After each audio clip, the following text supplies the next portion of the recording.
Senhoras e senhores, reiniciando então os trabalhos deste segundo Congresso Internacional de Controle Políticas Públicas. Teremos a seguir o painel Políticas Públicas e Sustentabilidade. Antes, assistiremos o vídeo de um trabalho realizado pelo IRB em parceria com o TCE Espírito Santo.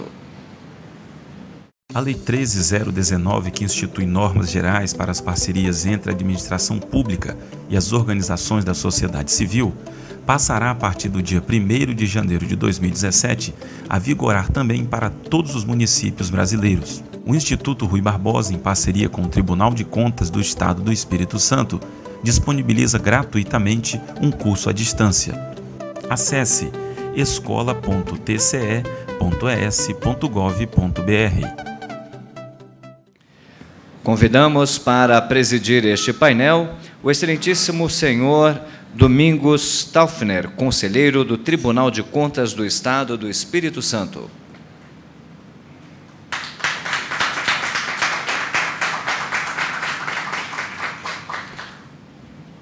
Como palestrante, convidamos o senhor Welder Luiz de Souza, que é graduado em Administração de Empresas pela Faculdade Metodista Granberry e possui MBA em Gestão Estratégica de Negócios pela UFMG.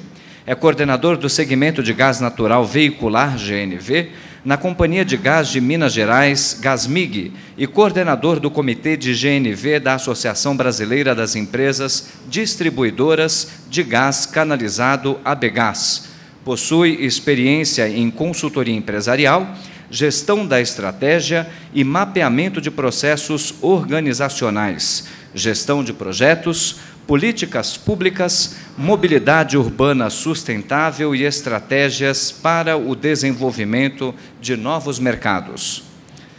Líder do projeto Frota Verde, ganhador do troféu Fretes e Frotas Verdes 2015 e segundo colocado no ranking de produtos e serviços Sustentar 2015. Convidamos também o senhor Paulo Castellari, vice-presidente da CEMIG, por favor. Paulo Castellari é graduado em Administração de Empresas pela Fundação Getúlio Vargas em 1992. É mestre em Administração de Empresas pela University of London, com foco em Finanças, Marketing e Planejamento Estratégico, desde 2000. Presidente do Conselho Administrativo da Ferroport S.A. e conselheiro sênior do Boston Consulting Group. Com 21 anos de experiência em empresas do setor de recursos naturais, industriais e de infraestrutura, foi CEO da Anglo-American PLC no Brasil para os negócios de fosfato e nióbio, 2009 a 2011, e minério de ferro Minas Rio, 2011-2016. Diretor também da Anglo Base Metais no Brasil e na Inglaterra, 2003 a 2011, e da Minorco Limited, na Inglaterra, 1998 a 2000. Convidamos agora o senhor Bruno Quick Lourenço de Lima, gerente da Unidade de Políticas Públicas do SEBRAE Nacional. Engenheiro civil formado pela Fundação Educacional Minas Gerais, Escola Kennedy, com especialização em Engenharia de Tráfego. Engenheiro de Planejamento e Produção especialista em Políticas Públicas pela Unicamp. Atuação empresarial na área de indústria, comércio e serviços. Presidente da Associação de Lojistas do Shopping Del Rey. Diretor da Câmara de Dirigentes Lojistas de Belo Horizonte. Presidente do Conselho da Micro e Pequena Empresa da Associação Comercial de Minas Gerais, diretor de Comercialização e Articulação Regional do SEBRAE Minas Gerais, coordenador da Assessoria Legislativa do SEBRAE Nacional e responsável técnico pela avaliação da Lei Geral das Micro e Pequenas Empresas. E, por último, também convidamos o senhor Marcelo Barros Gomes, coordenador-geral de controle externo da área social do TCU e da região Nordeste. Foi secretário da Secretaria de Macroavaliação Governamental 2010-2014. Diretor nas áreas de Telecom e Energia da Secretaria de Fiscalização e Desestatização e Regulação do TCU 2001-2009. Diretor de Planejamento e Organização do TCU 1997. Também professor, colaborador e coordenador acadêmico de cursos e pós-graduação em Políticas Públicas e Controle da Fundação Getúlio Vargas. E professor, colaborador de Políticas Públicas e Controle da Fundação Dom Cabral. É graduado em Ciências da Computação pela Universidade Católica de Brasília, mestre em Administração Pública e Políticas Públicas pela London School of Economic and Political Science, especialista em Auditoria de Desempenho pelo Government Accountability Office, Estados Unidos. E, neste momento, ele representa o ministro José Múcio Monteiro Filho. Com a palavra, o presidente da mesa. Muito boa tarde a todos e todas que estão aqui presentes. Presidente, me desculpe, falta a composição ainda, me perdoe. Também convidamos Rodrigo Aparecido Lopes, por favor. Possui graduação em Gestão Pública pela Universidade Federal de Lavras e licenciatura em Geografia pela Faculdade ASMEC de Ouro Fino, Minas Gerais. Em 2012, foi eleito ao cargo de prefeito municipal de Andradas, com 62,22% dos votos, e reeleito em outubro de 2016, com 76,3% dos votos. É o atual presidente do Consórcio Intermunicipal de Saúde do Sul de Minas, diretor do CISUL, consórcio responsável pela coordenação do SAMU no sul de Minas, e diretor da Associação Mineira de Municípios. Durante os últimos 4 anos, recebeu 5 prêmios mineiros de boa prática em gestão pública. Em 2014, converteu parte dos veículos da Prefeitura ao gás natural veicular, transformando Andradas no primeiro município do interior a implantar o GNV em uma frota pública. Agora sim, presidente, me desculpe. Agora sim, podemos iniciar. Boa tarde aí, novamente, a todos e todas aqui, que nesse segundo Congresso Internacional de Controle e Políticas Públicas, escolheram agora à tarde justamente esse painel sobre sustentabilidade. Nós vamos ser muito breve, rápido, na medida que começamos um pouco atrasado, e temos pessoas aqui com necessidade de sair urgentemente por causa da questão de voo. Então, o primeiro painel nosso, nós vamos ter a participação aqui do Paulo Roberto Castellari, do Helder Luiz de Souza e do Rodrigo Lopes, é isso? Então, eu passo a palavra agora primeiro para o Paulo Roberto, é o primeiro que vai falar, é o painel conjunto aí dos três, com a palavra então aí. Obrigado. Obrigado,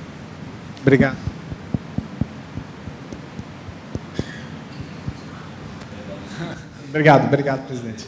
Obrigado, presidente. Queria cumprimentar a todos, e todos da mesa. Bom, é uma grande honra para nós a CEMIG estar aqui. A CEMIG é uma empresa que tem no DNA a questão da sustentabilidade, então nada mais certo, nada mais adequado do que a gente está aqui. Para mim, pessoalmente, é um grande prazer também estar aqui e poder colaborar. A introdução que eu queria fazer é que a gente escolheu, com muito cuidado, um caso de sucesso para vocês, porque muito se ouve de sustentabilidade, mas a realidade é que a gente tem que ter na cabeça por que a gente faz isso. No caso da CEMIG, no caso da Gasmig, que nós vamos falar, a gente faz porque a gente acredita e a gente faz porque é a coisa certa a fazer. A gente ataca os pontos certos e a gente vê a questão da sustentabilidade, impactando de forma positiva na sociedade, nos nossos funcionários e nos nossos acionistas. Porque, como diz o nome, se não for sustentável, não é bom. E a gente sempre tem isso na cabeça. Como eu falei, nós vamos compartilhar com vocês hoje um caso de sucesso, liderado aí pelo time do Helder, liderado pelo time do Helder e, obviamente, pela liderança e pela competência do Rodrigo e da equipe. e eu espero que vocês gostem, espero que vocês possam tirar algumas lições do trabalho que foi feito. Eu vou passar agora a palavra para o Helder. Boa tarde a todos. Tá? Vou ser muito breve, agradecer à mesa de forma geral e agradecer principalmente a Marília, do Instituto Rui Barbosa, uma das organizadoras, que nos convidou aqui para apresentar esse case de sucesso em parceria com a Prefeitura de Andradas.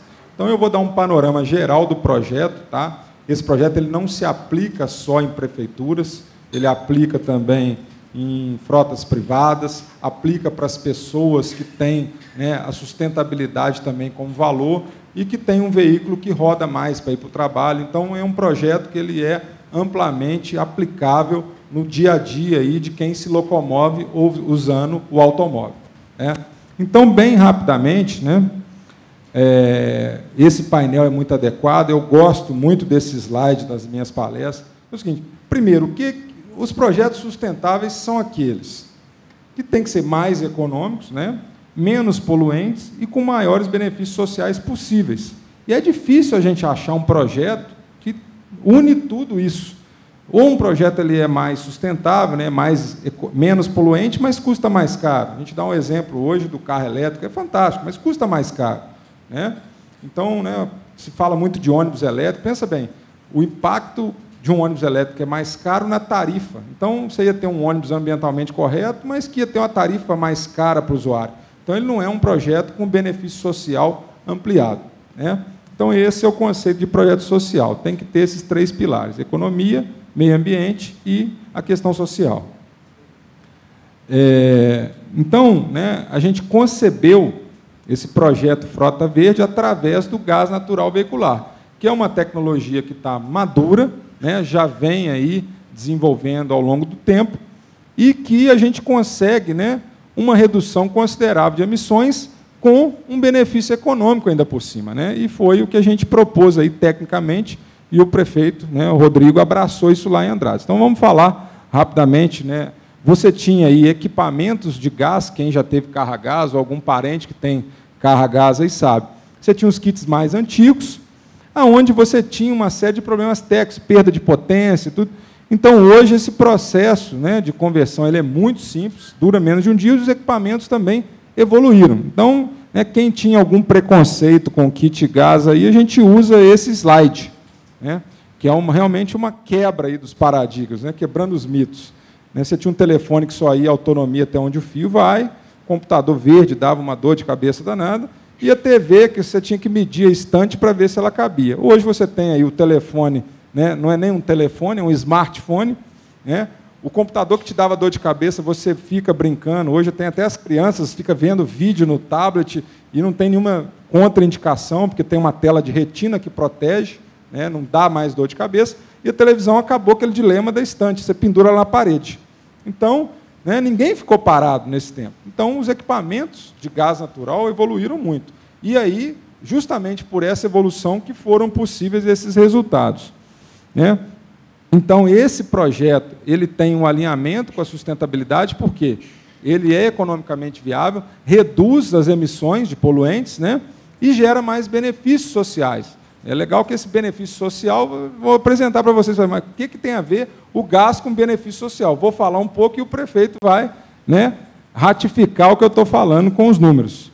Então, economicamente viável. A gente pegou aqui uma simulação, né, onde você roda 2.500 km por mês, que é um carro de prefeitura, um carro de frota. Um taxista, para vocês terem ideia, roda 5.000, 6.000 km. Talvez a maioria do pessoal que usa carro para trabalhar em São Paulo rode isso, tá? 2.500 km por mês. Então, simulando isso aí, né, com uns valores de combustível, lembrando que o carro a gás ele rende 30% a mais em quilometragem que um carro a gasolina. Então, enquanto um carro faz 10 km com 1 litro de gasolina, ele faz 13 km com metro cúbico de gás, em média. Então, a gente simulando, olha só, nessa situação, a nossa economia mensal seria de R$ 526, e uma economia anual de R$ 6.316. Nada mal, né? Agora, olha que bacana. Nós estamos falando isso aí, uma economia anual. Se você pegar em 5 anos, dá para você comprar um carro zero. Então, olha só, é impressionante. A turma aí que roda muito, né, pode parar para pensar. Será que eu sou um potencial usuário de GNV?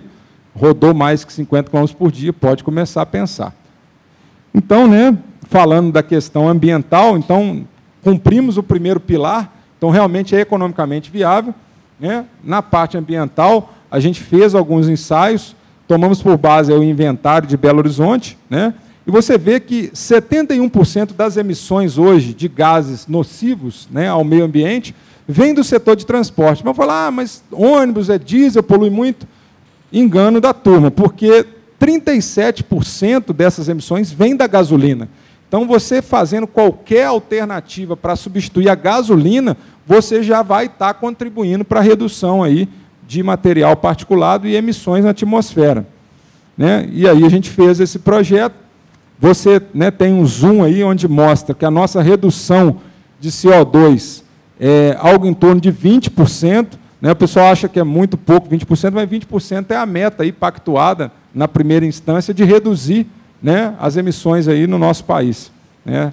Então, você tem realmente uma redução. E com uma vantagem, um projeto que custa mais barato. Então, isso é o diferencial. É um projeto mais sustentável que custa mais barato, né?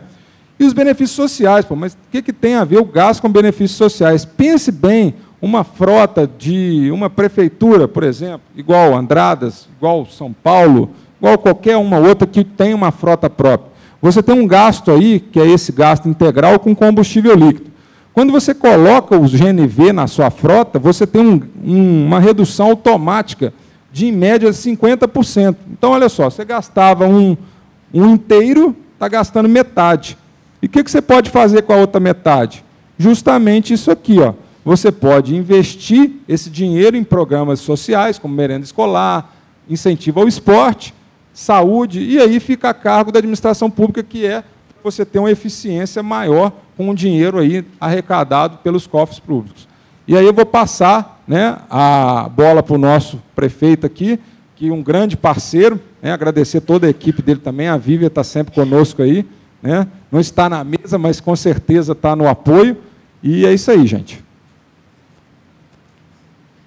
Quero deixar aqui meu boa tarde a todos. Agradeço a oportunidade aqui que me foi dada pela Gasmig. Cumprimento aqui o presidente da mesa, o Domingos.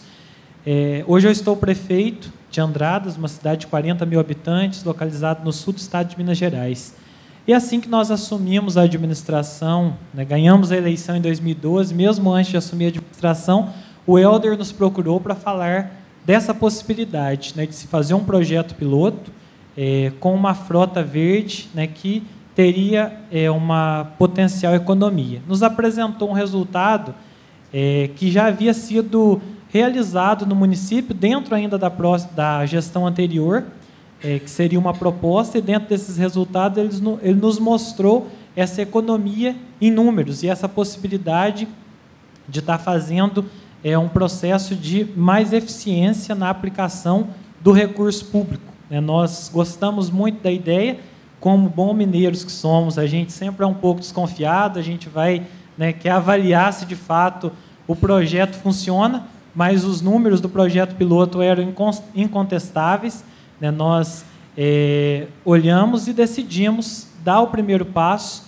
e estar fazendo a implementação desse projeto. Então, teve todo o processo de licitação do equipamento, né, um investimento de cerca de R$100 mil para a conversão de 19 veículos da frota. A frota do município de Andradas hoje ela é composta por 145 veículos, entre máquinas, caminhões, vans e veículos para fazer o transporte escolar e também para estar fazendo o transporte de pacientes da saúde fora do domicílio. Né? Nós trazemos aqui para São Paulo, para Campinas, a Belo Horizonte, Ribeirão Preto. Então, a gente tem um deslocamento muito grande diariamente e nós transportamos mais de 2 mil alunos todos os dias.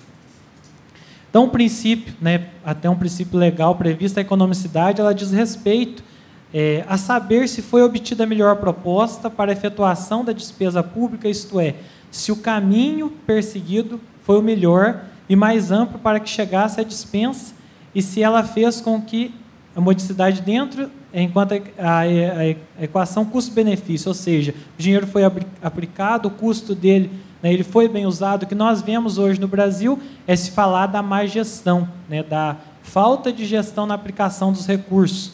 Embora os municípios estejam cada vez mais sobrecarregados de responsabilidades e com menos recursos, né, então é o momento de se fazer uma gestão mais eficiente, de aplicar o recurso da maneira correta.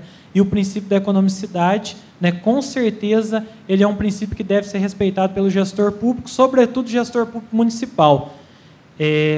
O projeto em si, ele traz a questão da economia. Alguns veículos chegam a 75%. Isso, a maior autonomia a gente consegue nos veículos escolares, as Kombis, que antes elas tinham, né, um custo muito alto de combustível, porque se deslocam pela zona rural. Nós temos uma extensão de mais de 400 km² no município, mais de 1.200 km de estrada de terra. Então, a economia maior foi nesse sentido. Uma questão do menor impacto ambiental e uma outra questão, né, muito complicada que os prefeitos, os secretários de saúde ou de educação, os gestores de frotas enfrentam, muitas vezes é o furto do combustível por quem está conduzindo o veículo. O gás não tem jeito de ser furtado. A gente fez um comparativo aqui com relação, né, a um período de abril de 2013 a março de 2014.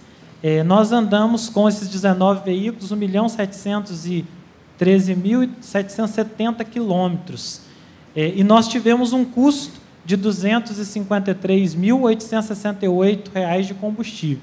No ano seguinte, quando a gente colocou o kit, nós andamos 2.801 quilômetros, ou seja, nós tivemos um aumento de 63% no deslocamento desses 19 veículos e nós investimos R$ 198.155, ou seja, uma economia de 21%, mesmo tendo se deslocado mais. Com isso, dá para se investir em outras questões, renovação da frota, né, melhoria na qualidade de vida. Em um ano, se a gente tivesse rodado com o combustível convencional, essa mesma quilometragem que nós andamos com o GNV, nós teríamos gastado aí quase 200 mil a mais do que o que a gente gastou. Então, foi uma economia considerável.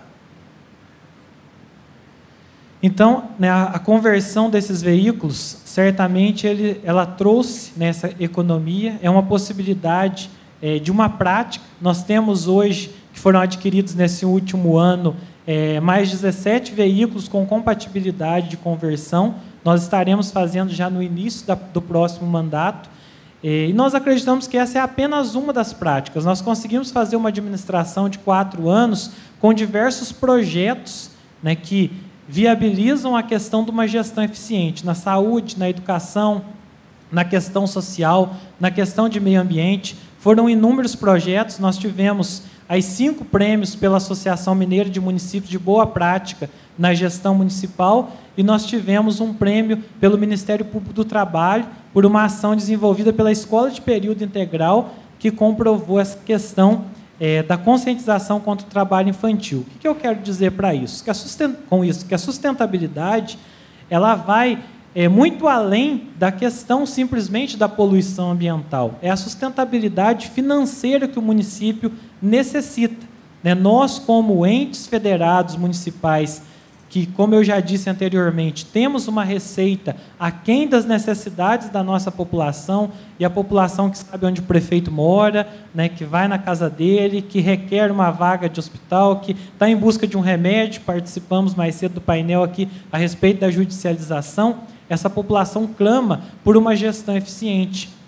E, muitas vezes, os gestores municipais eles estão muito mais preocupados com a gestão política, né, do que com a gestão eficiente. Eu acho que a gestão política ela é necessária, sim, porque nós somos agentes políticos, mas nós precisamos ter uma gestão administrativa muito forte. Eu costumo dizer que, nesse primeiro mandato meu, eu fiz 50% de gestão política e 50% de gestão administrativa.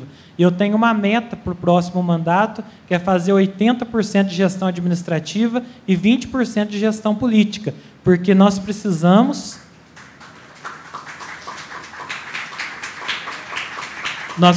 cada vez mais dessa eficiência.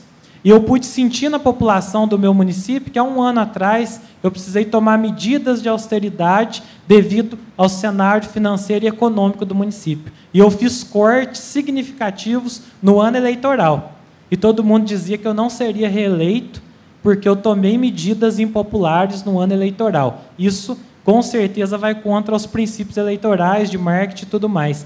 E eu consegui passar de 62% para 76%. Em números, né, a minha cidade, eu obtive pouco mais de 13 mil votos em 2012, e em 2016 eu tive quase 15 mil votos. Então, foi um resultado de uma população que soube compreender as atitudes necessárias de uma gestão pública. E é isso que as ruas estão pedindo, é isso que a população está pedindo hoje. Chega da política demagoga. Dificuldades, todos os gestores têm e vão ter, principalmente aqueles que têm compromisso com a qualidade de vida da sua população. Mas nós precisamos buscar os métodos mais eficientes e os métodos que possam fazer com que o dinheiro que não é nosso, o dinheiro que é público, seja aplicado da melhor forma possível, né? Tem um secretário meu que fala assim que o dinheiro público que é desviado, ele não vai trazer a felicidade de ninguém, porque esse dinheiro é oriundo do imposto que o cidadão pagou com o seu suor, pagou muitas vezes obrigado. Então, ele tem que voltar em benefício para essa população. Esse dinheiro não é para ir para o bolso de alguém, porque ele não vai trazer felicidade a ninguém. Então, nós, como gestores públicos, isso hoje é um clamor da nossa população. E nós tenhamos essa responsabilidade e espero, né, que na gestão do meu município eu possa continuar contribuindo para essas medidas de sustentabilidade. Eu agradeço a oportunidade, deixo aqui, né, o meu boa tarde, muito obrigado.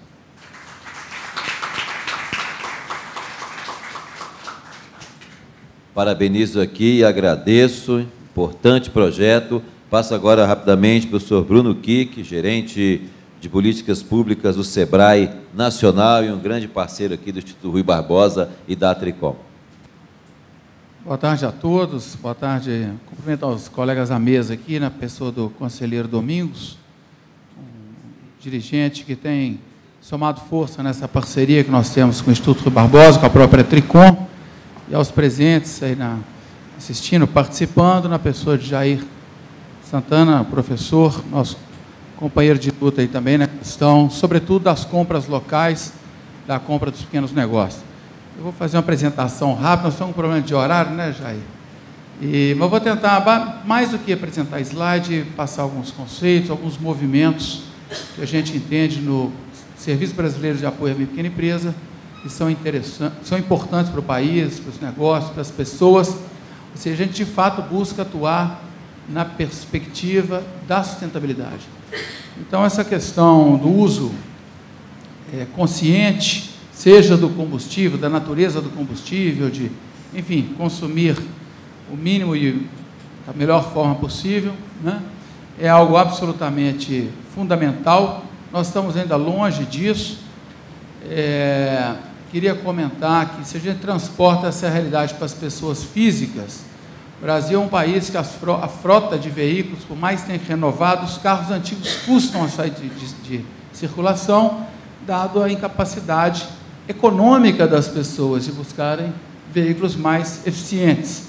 Então, essa coisa da ambiental, e econômico e social está absolutamente intrincado, a gente tem que sempre buscar atuar nessa perspectiva. Bem, essa questão de desenvolvimento, a discussão aqui é sobre desenvolvimento e sustentabilidade. A gente tem muita clareza de que desenvolvimento, aquele que não produzir pessoas mais autônomas, mais independentes, isso não é desenvolvimento. A gente às vezes confunde, estava vendo agora o lançamento dos indicadores de gestão dos municípios, é muito comum confundir o indicador, por exemplo, do produto interno bruto com desenvolvimento. São coisas diferentes. Crescimento econômico é uma coisa, desenvolvimento requer mais do que crescimento. Então, temos que levar autonomia às pessoas, portanto, renda é fundamental. Então, essa questão do ambiente, não dá para descolar as coisas mais. Ainda que a nossa paixão, a nossa formação penda para um lado, se a gente não se equilibrar nessa discussão, a gente não produz o resultado que a gente pretende. Então, a questão ambiental, nesse caso aí com atividade econômica associada, Nesse caso social também, uma atividade econômica associada, está ali produtor, um agricultor familiar, né? E a questão econômica tem que buscar o resto. Esse exemplo, todos são exemplos reais de casos que o Sebrae está ligado. Esse é um chefe de Tocantins que só usa nos seus pratos, ele é famoso, produção local, como vários outros chefes têm feito no Brasil. Então, a pessoa que no seu cotidiano, sem sair do que faz, ele pratica aquilo que a gente está aqui conversando. O conceito, todo mundo sabe, das Nações Unidas, é a gente existir hoje sem comprometer a existência dos próximos que virão, e aí tudo isso entra em discussão, né? Que combustível eu vou usar, né? Então não tem como a gente descolar mais. Basicamente, até por uma feliz coincidência, um dos exemplos que a gente ilustra aqui, está lá um veículo, né? Então essa coisa dos combustíveis fósseis é algo absolutamente fundamental, mas, de novo, cruza direto com a questão econômica, com a atividade das pessoas, ou seja, social, econômico e ambiental. Então, hoje a gente encara isso de forma sistêmica, holística, e estabelece uma coerência muito forte entre as coisas, ou a gente fica só no discurso. Algumas cenas aí já meio manjadas já, mas sempre bom lembrar, o planeta está sim derretendo, ainda que alguns discordem, eu acho que o homem não tem nada a ver com isso, e nós não podemos fazer de conta que isso aí não existe, né? Temos ainda o prefeito aqui de Andradas, seguramente ele está aqui porque ele traz uma boa prática, né? Mas nós temos hoje um cenário do ponto de vista da administração municipal. Nós vimos agora a presidente Cristina, não é isso, a conselheira? Cristina trouxe, a gente viu que em São Paulo, estado de economia pujante, Cristiana ela foi, nós temos uma parceria com o tribunal daqui, só de Brasília, o nome me fugiu.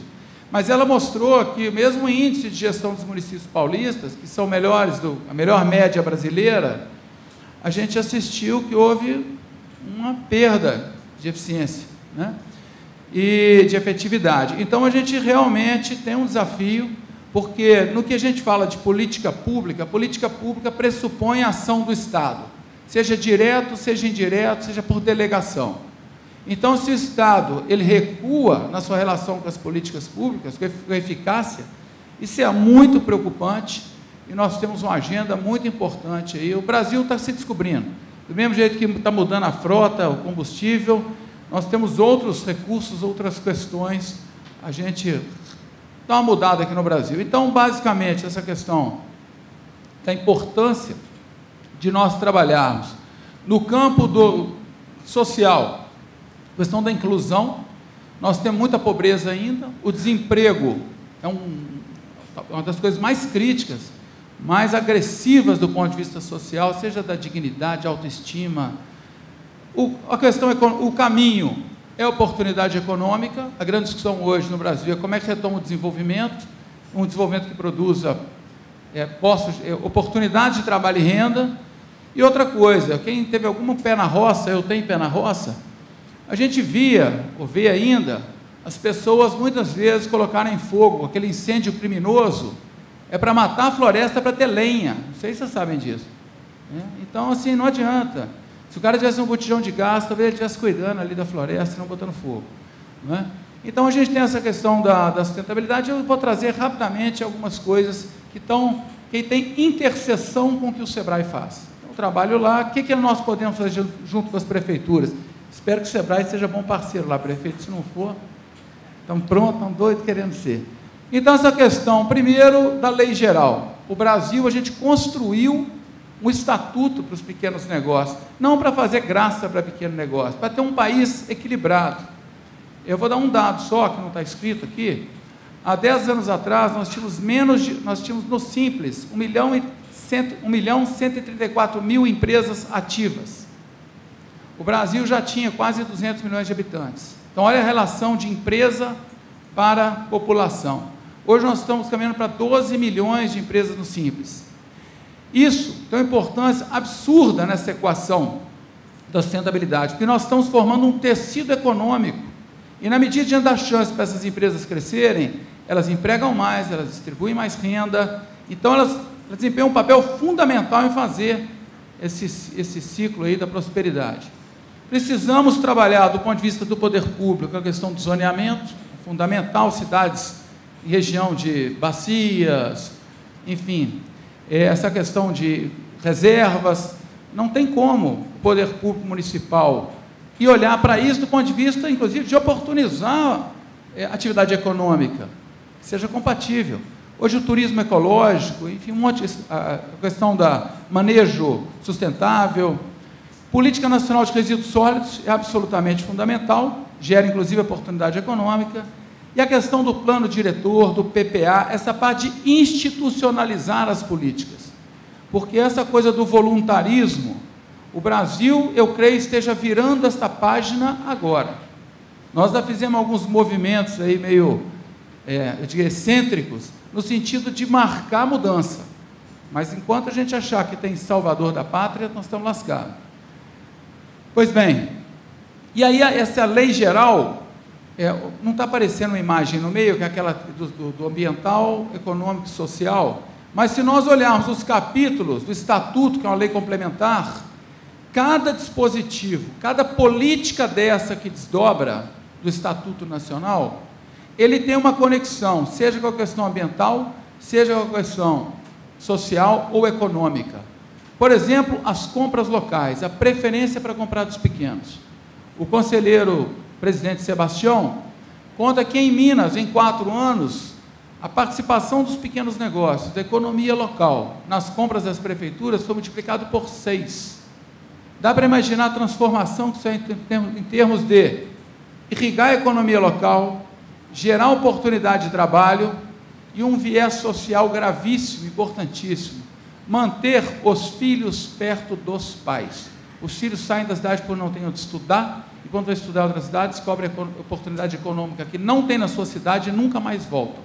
Volta na festa do milho, na festa do alho, seja o que for, mas não é esse o Brasil que a gente tem que construir. Então, esse estatuto, ele é um arcabouço jurídico, um marco regulatório, que mais que oferecer segurança para os gestores públicos, ele aponta um caminho. Então, aquela coisa da interpretação do Supremo, da máxima, né, eficácia da política pública, a máxima eficácia. Esse é o papel do Estado moderno. Né? E aí, alguns números já passamos dos 10 milhões e 900, nós estamos caminhando para 12 milhões.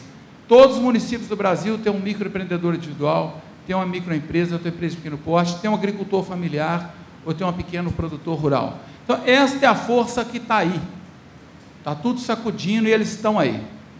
Então, é muito importante. Chama atenção para essa questão das compras locais, né? Porque tem o Brasil compra mais de R$500 trilhão por ano. O poder público, a administração pública, direta e indireta, contrata R$500 trilhão por ano. O quanto esse recurso, canalizado pelas estruturas produtivas, especialmente os locais, o quanto isso dá conta, por exemplo, de ajudar a enfrentar esse quadro de paralisia nos investimentos no Brasil, né? A Bolsa hoje caiu mais de 3%. Então, se a gente for contar com o mercado especulativo, quer dizer, lá no popular, nós estamos na mão do calango. Nós temos que olhar para quem está ali trabalhando no mundo real, economia real. Então, essa questão também do planejamento, que nada acontece sem planejar, né? E uma coisa bem feita, bem equilibrada, trabalhada sistemicamente, né?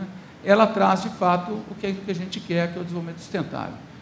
Nós estamos no início do mandato, né, prefeito, dos prefeitos, então esse olhar de trabalhar a comunidade, o setor privado, as ONGs, seja, enfim, a área do conhecimento, de se aproximar do poder público e trabalhar um PPA, um planejamento, que de fato espelhe um desejo e um compromisso daquela comunidade. Também a conselheira falou que foi ver os planos, né, a diretora, enfim, que o Estatuto das Cidades todo tem a obrigação de fazer os planos diretores. Aquilo virou uma peça de gaveta. Isso não tem utilidade, isso é custo, isso não é benefício, não traz benefício para as pessoas, não é eficaz, não traz efeitos para quem deveria trazer. Então, enfim, é uma agenda de trabalho, nós todos sabemos o que fazer. Nas compras públicas, a gente conseguiu dar um salto. E eu queria comentar uma coisa muito importante que não vou explorar agora. O desafio nosso, como dirigentes, como gestores, como técnicos, como cidadãos, como consumidores, não é ficar buscando mais recurso para dar conta dos problemas que nós já conhecemos. É ver com os recursos que nós já temos, como utilizá-los melhor, no caso da sua frota, para termos objetivos, resultados diferentes. Então, nós estamos na era do como. Isso é muito legal, porque a gente usa muito conhecimento, e conhecimento, quando a gente divide, a gente multiplica. Diferentemente, quando a gente compartilha, a gente multiplica. É algo completamente novo. O desafio para as nossas administrações municipais, que estão com um problema, sim, de falta de recursos, nós temos que usar uma coisa que nós temos, a capacidade das pessoas criarem, e se elas forem trabalhadas para atuar de forma convergente, transformações positivas inacreditáveis se darão. E a gente tem, por falta de ideia, não é a gente ter um prêmio para prefeito já de mais de 10 anos, nós buscamos lá diversas boas práticas, prefeito, aprendendo como gestores, como o senhor, não é isso? E a gente tem ali as questões, começamos com planejamento, então o SEBRAE vai falar com as prefeituras, a primeira coisa é planejamento, para organizar os esforços, a questão das políticas para pequenos negócios, ou seja, o ambiente de negócio, as compras públicas, comprar localmente, seja a merenda, seja o serviço, seja o produto, as obras, as reparações, a questão de crédito, muito importante, o Brasil sofre, tem muitas soluções locais, às vezes um prefeito a viabilizar uma cooperativa de crédito no seu município, já está dando acesso a crédito, não é virar banco, não é emprestar o dinheiro da prefeitura.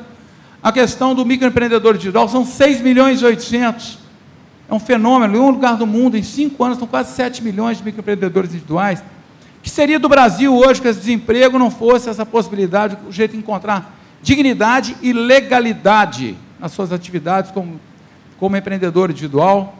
A questão da indústria local, dialogar, nada disso se trata sozinho. A palavra da vez é dialogar, interagir, planejar e convergir. Essas são as palavras da vez. Através disso não tem problema que não tenha solução. Então, a questão rural, a questão do comércio, prestigiar o comércio local e, muito importante, transparência e valorização da boa gestão. Então, essa coisa do PDCA, também ouvimos de manhã falar da questão da gestão. Então, a política pública também tem que ter um ciclo, não é? Não é só a empresa que tem que usar PDCA.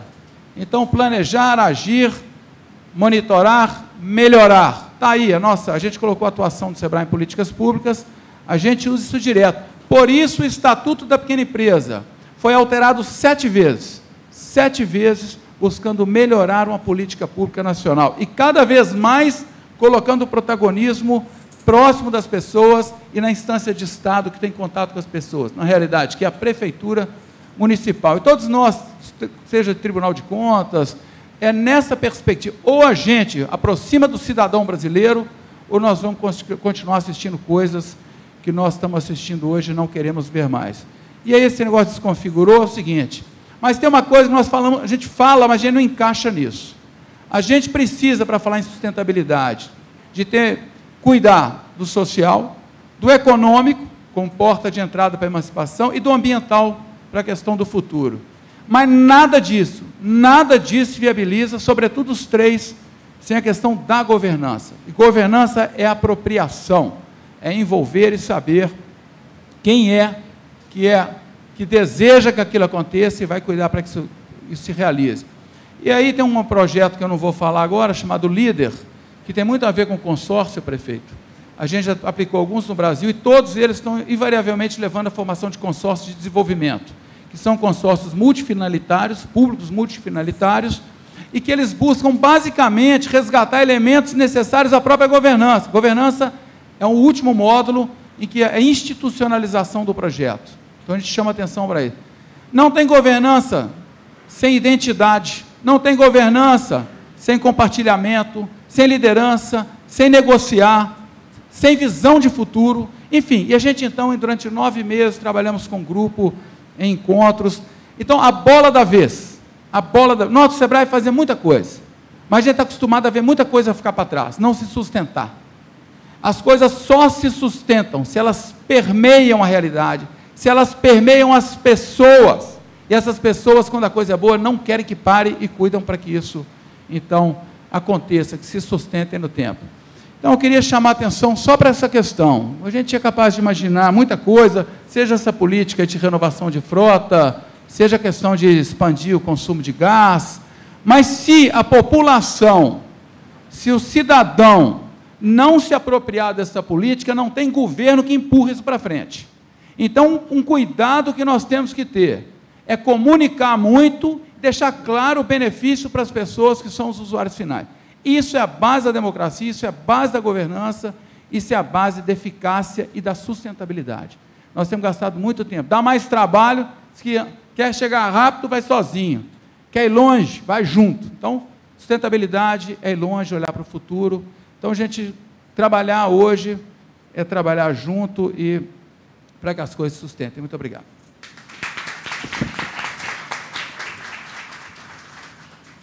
Agradecemos aí ao Bruno Quick e do SEBRAE e os membros da mesa que já falaram que, caso tenha um problema de voo, fiquem aí livres para, né, sair da mesa, porque, né, a questão de voo não dá para adiar.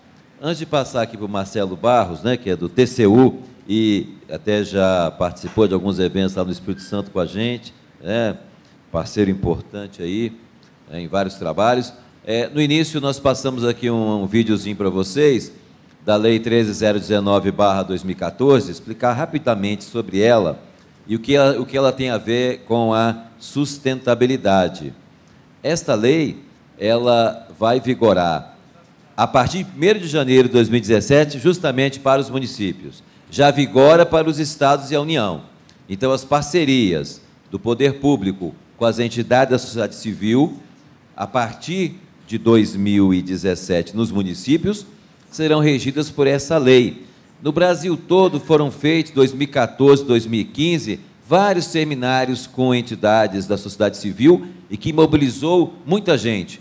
No Espírito Santo, por exemplo, o evento que nós tratamos desse assunto, com essas organizações, foi o maior evento da história do Tribunal de Contas em termos de número de pessoas. Então, isso aconteceu no Brasil todo, dada a relevância do tema. E é muito dinheiro que as prefeituras, os governos repassam para as organizações. Então, é importante que a lei seja conhecida e seja fiscalizada. Tem várias disposições dessa lei, aqui não vamos falar agora, não é tema principal, mas ela acaba com a questão do convênio. O convênio continua ainda entre órgãos públicos, mas agora ela cria, em vez de convênio, termo de colaboração, termo de fomento ou acordo de colaboração. E quem são essas entidades, as organizações de sociedade civil? São as entidades privadas sem fins lucrativos, associações e fundações, também aquelas cooperativas que trabalham com pessoas em situação de vulnerabilidade e também organizações religiosas. Quer dizer, não é qualquer entidade que seria caracterizada como organização da sociedade civil. Aqui nós explicamos o que é o termo de colaboração, o que é o termo de fomento. O que importa, o termo de colaboração é o poder público que toma a iniciativa, já no termo de fomento são as entidades que sugerem o projeto.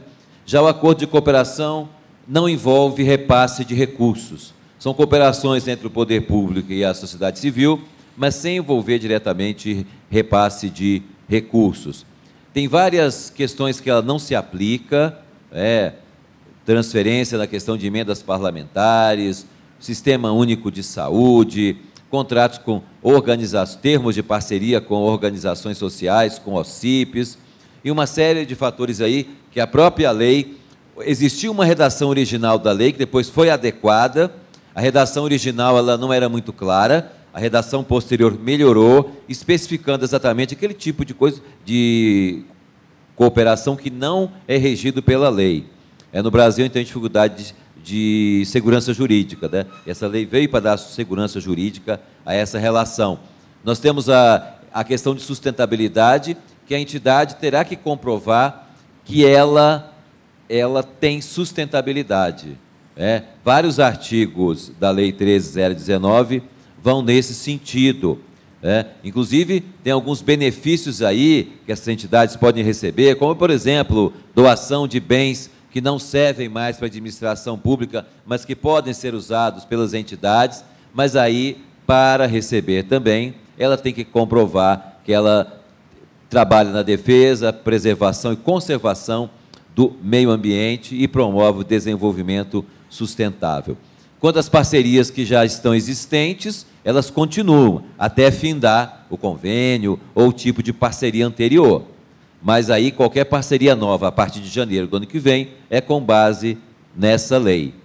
E aqui, o que nós colocamos no vídeo, o Instituto Rui Barbosa, que congrega os tribunais de contas no Brasil, em parceria com o Tribunal de Contas do Espírito Santo, já tem disponível um curso online, gratuito, acessado por qualquer pessoa, em qualquer parte do mundo, para fazer, então, um curso online, onde nós vamos explicar um pouco sobre essas parcerias, sobre essa lei. Vamos explicar de maneira mais detalhada. Nós temos a Jane aqui que está na frente, a Jane, ela atua coordenando esse grupo, e o Alfredo, levanta aí, Alfredo. Alfredo também que é monitor, facilitador desse grupo. Levanta também, Jane. São os dois aí que atuam nisso aí. E em breve nós estaremos lançando também, parceria IRB e Tribunal de Contas, um curso de orientação para vereadores eleitos, formando, e que pode ser acessado não só por vereadores eleitos, mas por qualquer pessoa que queira entender melhor como funciona a Câmara Municipal, até mesmo para fiscalizá-la. Então, em breve, o IRB irá divulgar, então, esse curso também para vereadores eleitos. Passa a palavra, então, agora para o Marcelo Barros, do TCU, que vai falar um pouquinho sobre sustentabilidade também aqui. Obrigado. Boa noite, vou ser bastante breve. Represento aqui o ministro José Música, o relator de um relatório sobre a região Nordeste.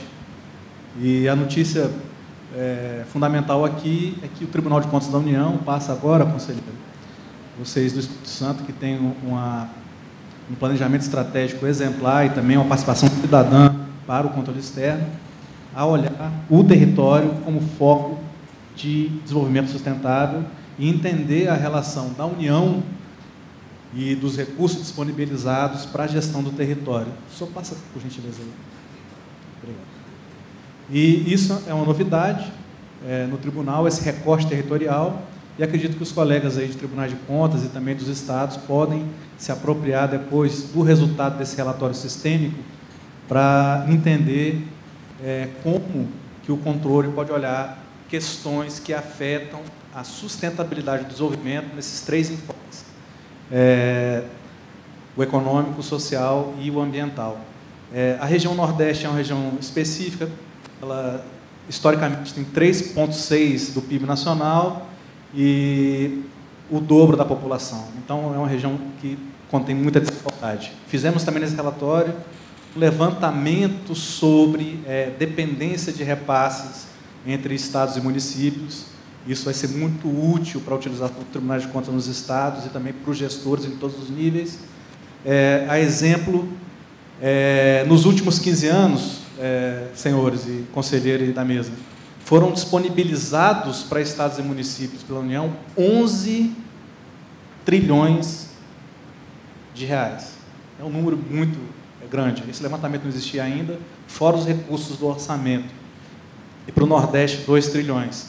O Nordeste ele tem um índice menor em todos os itens. Por exemplo, em operações de crédito, somente 18% dessas operações vão para o Nordeste. Significa que existe um baixo grau e possibilidade de alavancagem em operações de crédito. Estamos falando aí em recursos da ordem de 2 trilhões nos últimos 15 anos. Também a questão da vulnerabilidade, né? Nessa questão de sustentabilidade, com o declínio das rendas nacionais, essa região se tornou extremamente vulnerável. Alguns municípios dependem 60% de sua renda de transferências em programas de assistência. A questão aqui que se traz também, que eu acho que vale para a reflexão de todos nós, é essa sustentabilidade que foi comentada hoje de manhã pelos Objetivos de Desenvolvimento Sustentável. O Brasil, em 2000, certamente tinha um contexto, um mapa mais desigual que em 2010, mas a gente não sabe como vamos chegar em 2020 agora. O TCU encontrou nesse relatório sistêmico que há desafios vinculados aos Objetivos de Desenvolvimento Sustentável. Existem problemas de governança sistêmicos nessas políticas de transferência. A própria disponibilidade de recursos é incerta, a ação estatal, nós vamos ver em seguida problemas recorrentes nessa ação setorial, e a própria estratégia ou a forma como se faz o controle em políticas públicas descentralizadas. Eu acho que três que são os principais fatores para o desenvolvimento sustentável foram analisados nesse relatório. Ontem foi julgada uma auditoria sobre o Pronatec, e o resultado dessa auditoria é que, apesar de grande recurso disponibilizado nesse programa, não houve uma mudança significativa nem na empregabilidade, nem na renda de quem participou do programa, de forma que o programa pode dizer que foi ineficaz ou pouco efetivo. O segundo ponto são as políticas de inovação, que não são privilegiadas para o desenvolvimento, e os projetos de infraestrutura. A governança pública é um tema que tem muito se falado e pouco se entendido no nosso ponto de vista, mas sem direção, o Estado cria essas correntes de desigualdade que tornam a aplicação pública muito insustentável no médio e longo prazo. A própria disponibilidade de recursos são sem direção, sem governança, sem capacidade avaliativa. Esses recursos eles não fazem a diferença, apesar de serem muito consideráveis. A gente investiu nos últimos 15 anos, uma Argentina no Nordeste, uma China, um PIB chinês no Brasil. E os resultados são muito ruins. Então, a melhoria da gestão e da governança são necessárias para essa mudança. E a própria estratégia de controle, tribunais de contas trabalhando muito com processos a posteriori, tomadas de contas especiais, de valores irrisórios, sem a menor capacidade de alavancagem. Então, ajuda-nos também essa visão territorial a alterar, no meu ponto de vista, no ponto de vista da própria equipe e do tribunal, de forma drástica a atuação dos tribunais de contas, e esse congresso é um exemplo dessa necessidade de transformação. Não vou citar os exemplos, mas no relatório nós trazemos exemplos de projetos bilionários da região que não são concluídos ou não são utilizados. A transposição do Rio São Francisco é um caso, as refinarias do Nordeste é outro caso. A transposição ela não guarda correlação com segurança hídrica, ela não guarda correlação, de certa forma, com projetos de infraestrutura que são integrados. O tribunal tem mais de 15 auditorias no São Francisco. O projeto está atrasado mais de 6 anos, precisa de mais 6 para ser entregue. Existe uma grande possibilidade de uma seca e uma crise hídrica pior da história para a região. Isso afeta também as nascentes que estão em Minas Gerais, afeta o próprio sistema hídrico da Bahia. Para vocês terem uma ideia também, 80% de obras complementares do Rio São Francisco têm um risco alto de não serem entregues. Foi feito um estudo também nesse trabalho que o índice de desenvolvimento humano da população ribeirinha, em alguns municípios, eles são menores que outras regiões. Então, não adianta você levar água também sem um projeto de desenvolvimento sustentável para a região. Então, são questões muito drásticas, que aparentemente parecem questões acadêmicas, como governança, gestão estratégica, que na ponta gera exclusão, gera incapacidade do Brasil de sustentar o seu crescimento. Amanhã, na apresentação, vou mostrar um pouco mais como os novos objetivos de desenvolvimento sustentável podem ser uma porta, assim, de referência para diálogo internacional e transformação efetiva, e não só de diálogo, para que essa falta de articulação, que é a principal conclusão do relatório, que é a total ausência de articulação entre as entidades, entre os entes que atuam na região, e isso certamente replicado em todo o território, é a principal causa do atraso do país, que não tem motivos, a não ser institucionais, para que esteja nesse patamar de desigualdade, de baixo desenvolvimento.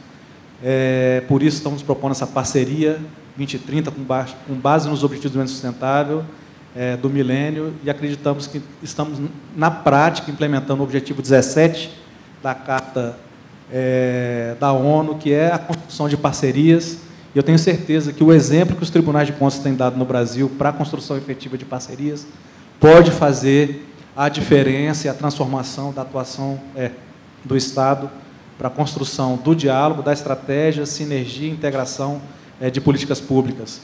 Tem como fazer diferente. Esse é o grande achado do relatório, presidente.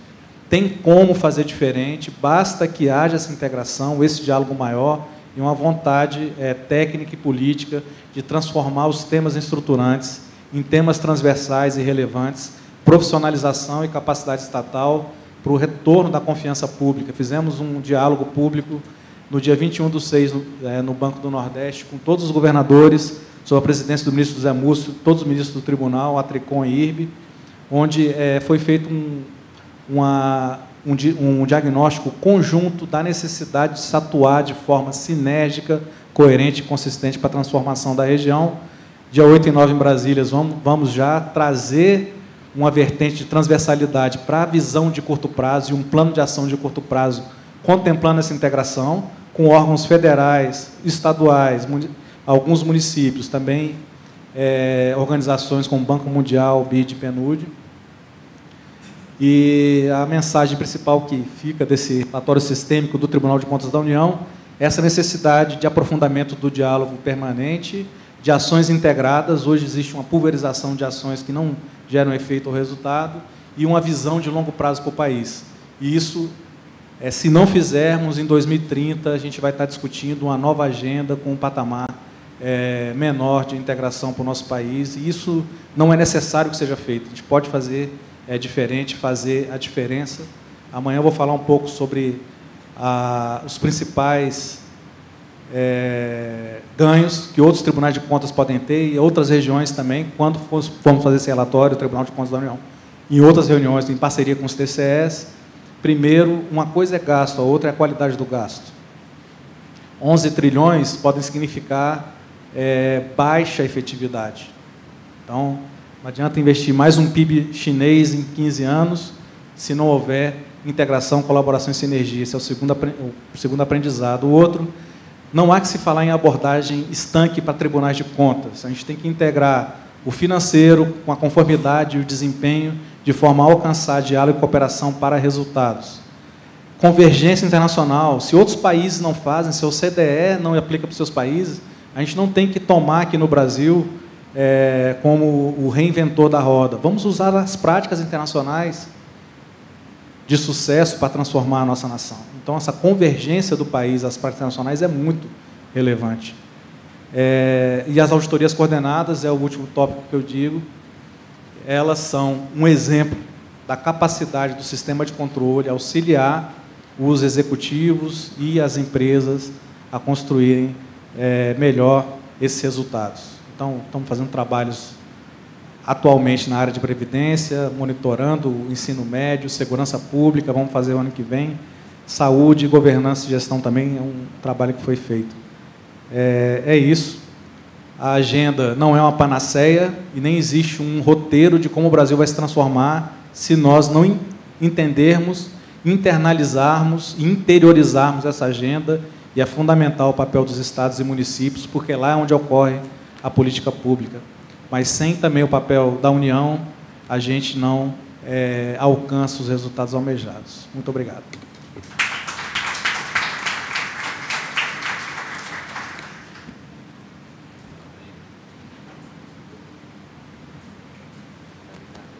Pode falar, ele só vai...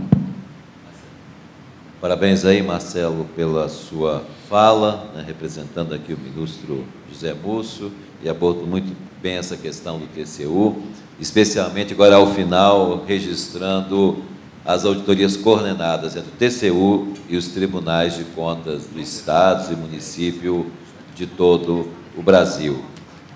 Então, essa mesa teve a finalidade de debater a sustentabilidade, tivemos as 3 experiências, a do Marcelo agora, a do prefeito, junto com a CEMIG, que trouxe a questão do gás natural, e o SEBRAE, que é um parceiro permanente do nosso sistema Tribunais de Contas, falando também sobre a Lei 123 e demais questões aí. Devolvo a palavra ao mestre de cerimônia aqui, então, para fazer o nosso encerramento, já agradecendo aqui a participação de todos e de todas. Agradecemos então aos componentes da mesa e também ao presidente Domingos Staufner. E em nome do IRB, gostaríamos também de agradecer a presença de todos vocês, desejando então uma boa noite. Lembrando que os trabalhos nesta sala amanhã se iniciam às 10h30. Obrigado.